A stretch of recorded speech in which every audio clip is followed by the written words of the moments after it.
The Los Angeles Aqueduct, constructed from 1907 to its official opening in 1913, brought water from the High Sierra Aquifer through a string of artificial reservoirs connected by giant pipes and canals, 200 miles across the desert to Los Angeles.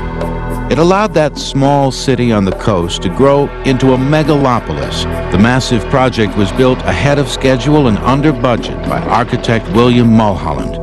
Without the aqueduct, there would be no Los Angeles as we know it today. But there was a human price to pay for all that speed and economy. Part of the aqueduct project was a dam and reservoir system, including an artificial lake created by a gravity dam in San Francisco Canyon, 45 miles northwest of the city. Built from 1924 to 26, the dam had been full for 2 years, serving as terminal water storage for the city of Los Angeles.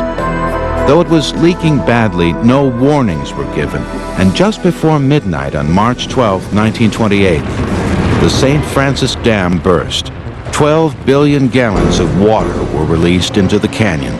A wall of water, 125 feet high, roared downstream, and 450 people below the dam drowned in their beds.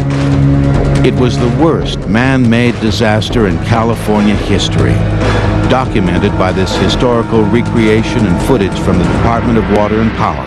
The dam is located over to my left here. It spans from the point I am at, which is the right abutment or west abutment, across the canyon to the left, which was the left abutment or east abutment. Little remains of the dam in this canyon today.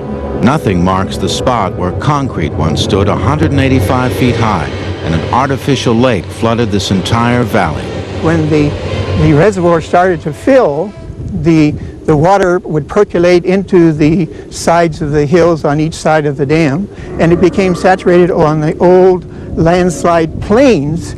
And so at a point in time when the friction there wasn't there, then it started to move down and cause that left abutment to give away, causing eventually the dam. So it was sort of a sequential operation.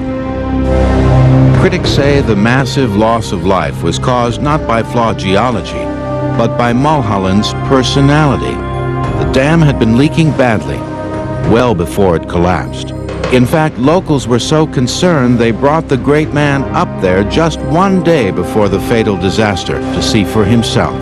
Mulholland was called out to the dam the day before it failed to inspect what was significant leaking before the actual release of the dam occurred.